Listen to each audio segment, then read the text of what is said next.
And welcome back. You're still watching Power Lunch Southern Africa. Well, youth unemployment continues to be one of the most pressing and persistent crises in South Africa.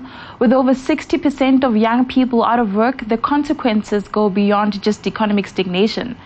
To unpack the state of youth unemployment, I'm now joined by Ravi Naidoo, CEO at Youth Employment Service, and Nkosinathi Matlangu, Youth Employment Portfolio Head at Momentum Group. Well, earlier this week, Deputy President Paul Mashatile, in his keynote address at the Youth Day commemoration in Potchefstroom, labeled South Africa's crippling youth unemployment a moral emergency. Well, Ravi, I'm first going to start with you. What do you make of this declaration? Well, I think he's right that it's a huge, it should be a huge focus for the country, because if you don't get it right, it will continue to debilitate the country, growth. And if we get it right, on the other hand, I think it really is a huge opportunity for us to really build for the future. Because, you know, if you think about it, the best endowment you can make in a country is by preparing youth for, you know, the future of work, the future sectors to come. So I think, yes, I mean, the Deputy President is quite right to make that the top priority. Okay.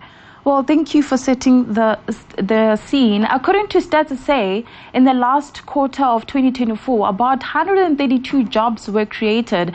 But the first quarter of this year, we've seen 291,000 fewer jobs in the market. Where are the bottlenecks in creating South African jobs? I'm going to give this one to you, Nkosinathi. Thank you so much, Sally. It is, very much evident that youth unemployment is a huge challenge, and as the Deputy President has alluded.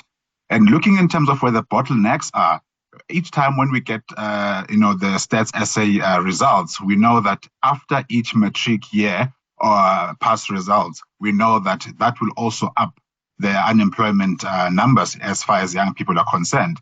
And this comes, through two folds. Number one is that not all young people will be going to higher institutions of learning. And after grade 12, it's not easy to find employment because there isn't much, experience and skills that have been acquired.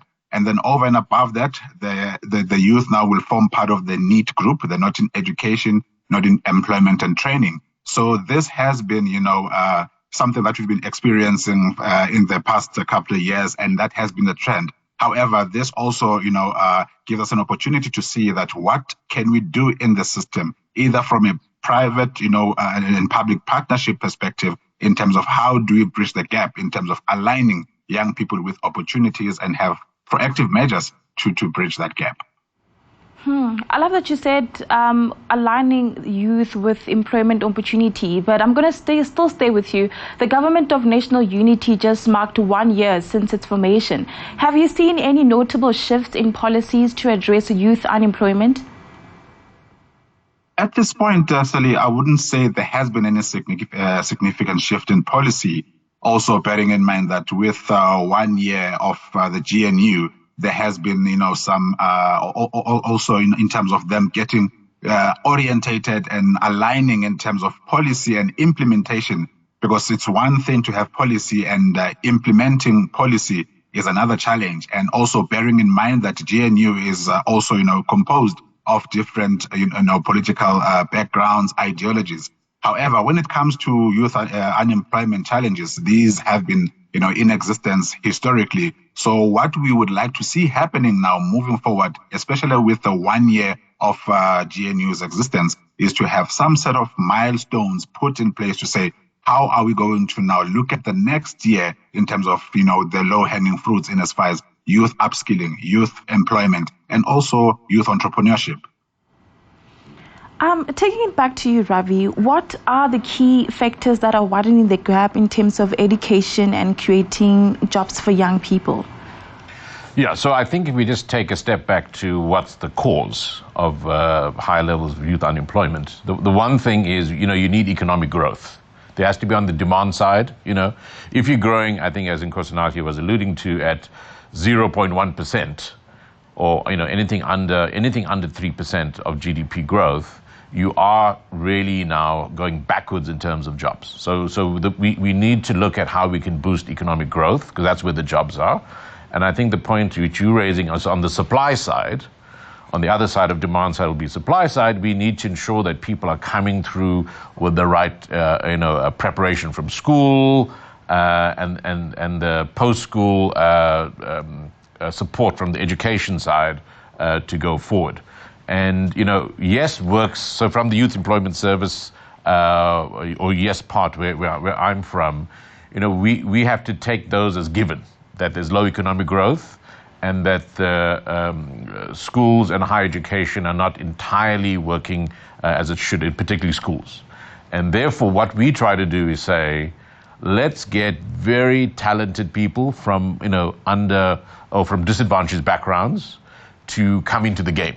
Because as Nkosi Nati was saying, the more young entrepreneurs we get to be employees or to be young entrepreneurs, to help build the economy, create businesses that are going to create jobs, that itself is also empowering. So I think we need to find partnerships that can also work to actually move things forward, even while we're trying to undertake economic reforms. Okay, you have been in the social change industry for over 25 years, if I can say. You mean me personally? Yes, you personally. Now, do you think that youth accelerators and entrepreneurship incubators are working? And what do you think we need to do if they are not working? Yeah, so I think, it's good to appreciate all the things that are being done that are positive. So I'm not going to be critical of even small programs or fragmented programs, because I think everything makes a difference. I think we must recognize, as I said, that economic growth is absolutely the core thing, and there are loads of ways to really move that forward, such as investing in infrastructure and so on, and then supply side changes like improving education. So all those things must happen. But I think what we need to do, and we are trying to do, and if government does more of this by creating a collaboration between itself and the private sector, that's good. And that is to actually create a pipeline. So as much of the talent in the country can be unlocked, people can get their first jobs, they can go to, let's say, these teacher training programs at schools, they get 6 months opportunity, they then join a YES program, then they access some other training or youth accelerator programs. You're giving those people 2 or 3 years of really good experience, they can become very impactful. They might be the people, running CNBC programs in future. And you want as many of those people as possible to come through. Sure. And I think then, so we take what we have and we try to make it into employment pathways. Sure. Now, Nkosi Nati, in the latest budget presented by the finance minister, did you see any evidence of focus on creating jobs for the youth? Well, it's quite interesting. I mean, we had, the 3 attempts to get the budget, and finally we've got the budget as a country now. However, over and above that, looking from a national budget perspective, there are a lot of competing priorities that the minister had to focus on. So there was, a balancing act of sorts that was required. However, looking in terms of how do we navigate this maze, I think to touch on what Ravi has mentioned, as Momentum Group, we believe on the power of, the collective. We believe in the, collaborative impact. So how we can go about this, because we have been talking private-public partnerships for the longest of time. It's a matter of now, how do we now get to the implementation thereof? And this speaks to now taking cognizance that the economy is not, growing as we would like it to, but we can also tap into the informal sector now to say, if jobs are not coming as quickly as we would want them to from the formal sector, how can we unlock opportunities in the informal sector? Because that's where, a lot of activities are happening, but I don't think there is enough measurement and tracking in terms of how can that be also, measured in such a way that it can enhance our current state of affairs in as far as employability, economic activity is concerned. And then over and above that, it's not only about training for job placement when it comes to young people, but also how do we support young entrepreneurs? How do we also, get government to also, remove the red tape, as it was mentioned in the President's State of the Nation 2023. So this is where now we need to put action into the promises and into the plans. Then that's how we can start seeing, all those collaborative efforts between public, private, and also the initiatives such as the YES program to come and help us turn the tide. Now, Nkosinati is talking about unlocking opportunities in the informal sector. What are your thoughts on the digital economy and being a solution in creating jobs for South African youth? Yeah, I think that's a very important question because, the kind of work experiences and jobs and first jobs you want to give young people are also things that'll be empowering for them, for their whole careers and for the country. So I guess if you look at digital jobs, being able to work with AI, being able to, general business services, all those things. South Africa is very well placed as a country to make something of it. And we want to ensure that whatever your job is, you understand how to use those technologies. So I think absolutely that's very important because you want that young person not just to be an employee, you want them to be a catalyst, right? You want that person to go forward and set up a business, be important in their company, come up with new products and services we haven't even thought of. So I think that's a valuable thing to unlock in the country.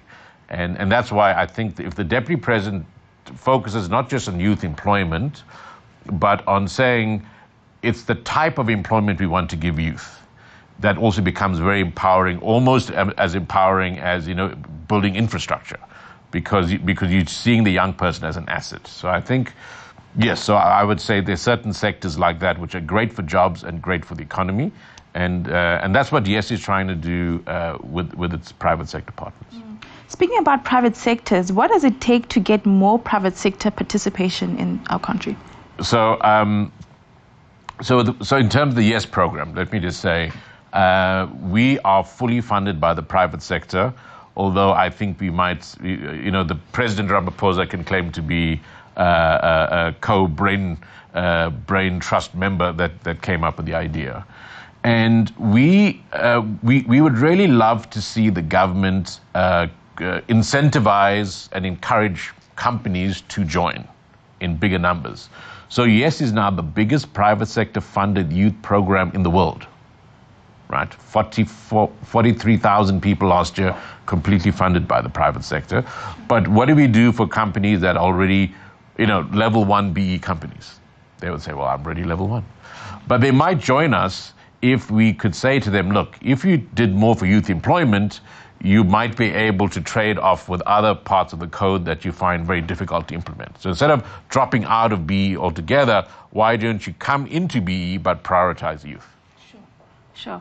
Well, thank you so much for joining us.